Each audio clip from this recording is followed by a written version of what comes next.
రంగారెడ్డి జిల్లా షాబాద్ మండలం చందనావెల్లిలో పేదల భూములపై ప్రభుత్వం కన్నేసింది. గత 30 నుంచి 40 సంవత్సరాలుగా భూముల్లో సాగు చేసుకుంటూ జీవనం సాగిస్తున్న రైతులకు ప్రభుత్వం పిడుగులాంటి వార్తను వినిపించింది. అప్పటి ప్రభుత్వాలు రైతులకు వ్యవసాయం చేసుకుని బ్రతకడానికి ఇచ్చిన భూములపై లాక్కునే ప్రయత్నం చేస్తుంది. పరిశ్రమలు, ప్రాజెక్టుల పేరిట ఇప్పటివరకు ప్రభుత్వం జీవోలు జారీ చేసింది. 10 ఎకరాలు ఉన్న భూమిని 5 ఎకరాలు ఉన్నట్లు చూపిస్తూ సగం భూములను లాక్కొని తమను ఇబ్బందులకు గురిచేస్తున్నారని రైతులు ఆవేదన చెందుతున్నారు. తమకు న్యాయం చేయాలని రంగారెడ్డి జిల్లా చేవెళ్ల ఆర్డీఓకు ఫిర్యాదు చేశారు.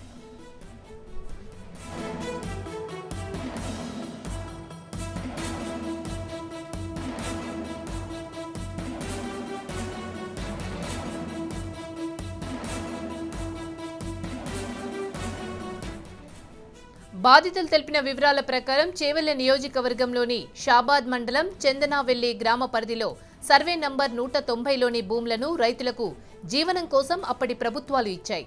అయితే పరిశ్రమల పేరిట ఇప్పటి ప్రభుత్వాలు లాక్కున్నాయని బాధితులు వాపోతున్నారు. మొత్తం 1200 ఎకరాల భూముల్లో సగానికి సగం రైతులు నష్టపోయారని రోధిస్తున్నారు.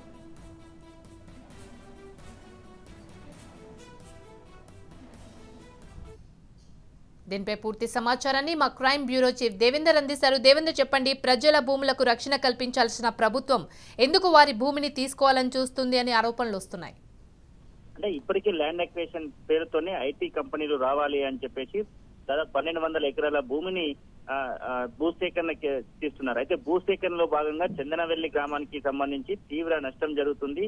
అందులో 1100 ఎకరాల భూమికి గాను రైతులు ఇప్పటికీ 1995 నుంచి పట్టాలతోని సాగు చేసుకుంటున్నారు. అలాంటి పట్టాలు అమ్ముకోవడానికి, కొనుక్కోవడానికి వీల్లేదు. అలాగే రైతులు, పేద రైతులు చేసుకుంటున్న నేపథ్యంలో ఒక కీలక నేత ఇప్పుడు ఆ గ్రామానికి కొత్తగా సర్పంచ్ గా ఎన్నికైన వారు ప్రభాకర్ రెడ్డి అనే వ్యక్తి ఈ విధంగా చేస్తున్నారు అని చెప్పేసి ఈ రోజు ఆర్టీఓకి ఇచ్చిన కంప్లైంట్ లో వాళ్ళు పేర్కోవడం జరిగింది. ప్రభాకర్ రెడ్డి తమని ఎన్నో రోజులుగా వేధిస్తున్నారు. అతని వెనుక మాజీ మంత్రి అలాగే ఎమ్మెల్యే ఉన్నారు. వాళ్ళ ప్రతిఫలంతోనే పెద్ద ఎత్తున డబ్బులు వసూలు చేసేందుకే తక్కువ భూమి చూపిస్తూ, ఏదైతే 5 ఎకరాల భూమి ఉంటే 2 ఎకరాల భూమి మాత్రమే తమకి వస్తుంది, మిగతా భూమి తమకి రావట్లేదు అని చెప్పేసి ఆర్టీఓని, ఎంఆర్ఓని అలాగే విఆర్ఓని గుప్పిట్లో ఉంచుకొని తమని ఇబ్బందులకు గురి చేస్తున్నారు.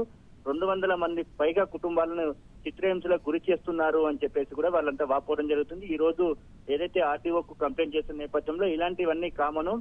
ఏదైతే రాజ్ న్యూస్ వారిని వర్షనడ కూడా, ఆర్టీఓ వర్షనడ కూడా ఇవన్నీ కామను. ఇలాంటి అప్లికేషన్స్ వస్తూనే ఉంటాయి, వాటిని చూసి చూన్నట్టు వదిలేయాల్సిందే అని చెప్పేసి కూడా ఆర్టీఓ చెప్పడం జరిగింది. అలాగే ఎంఆర్ఓ, ఆర్టీఓకి ఎంత భూమి ఉంటుంది వాళ్ళకని నిర్ధారించవలసిన అవసరం ఉంటుంది. పట్టాలు ఏదైతే 95 నుంచి పట్టాలు ఉన్నాయి, అందులోనే మేము సాగు చేసుకుంటున్నాం, ఇంత భూమి మాకు ఇవ్వాల్సి ఉంది. ఎకరాకు 9 లక్షల రూపాయలు నష్టపరిహారం ఇస్తున్నారు. ఆ నష్టపరిహారం డబ్బులు కూడా తమ అకౌంట్ లో జమ కావాలి. కానీ అలా కాకుండా మీకు సగం భూమి ఉంది, మీకు 9 లక్షలు అంటే 5 ఎకరాలు అంటే 45 లక్షలు రావాల్సి ఉంటుంది, 45 లక్షలకు 20 లక్షలు ఇస్తున్నాం, మీ భూమి ఇంతే ఉంది అని చెప్పేసి మార్చి మరీ వేయడంతో ఈ డబ్బులు కూడా కొంతమంది అనుచరులు, ఏదైతే ప్రధానంగా ఇక్కడ ఉండి కీ రోల్ పోషిస్తున్న నేతలు ఉన్నారో, రాజకీయ నాయకులు, వారి అనుచరుల ఖాతాలోకి డబ్బులు వెళ్ళిపోతున్నాయి. వాళ్ళు సాగులో ఉన్నట్లు చూపించుకుంటున్నారు. అందుకు ఒక కుటుంబానికి 180 లక్షల రూపాయలు కూడా వచ్చాయని కూడా ఆరోపణలు వినిపిస్తున్నాయి. అంటే తమని కాదని కేవలం ఒక పార్టీకి సంబంధించిన నేతలు, వారికి సంబంధించిన అనుచరులకు మాత్రమే డబ్బులు బదిలీ చేస్తున్నారు. అధికారుల అండదండలతోనే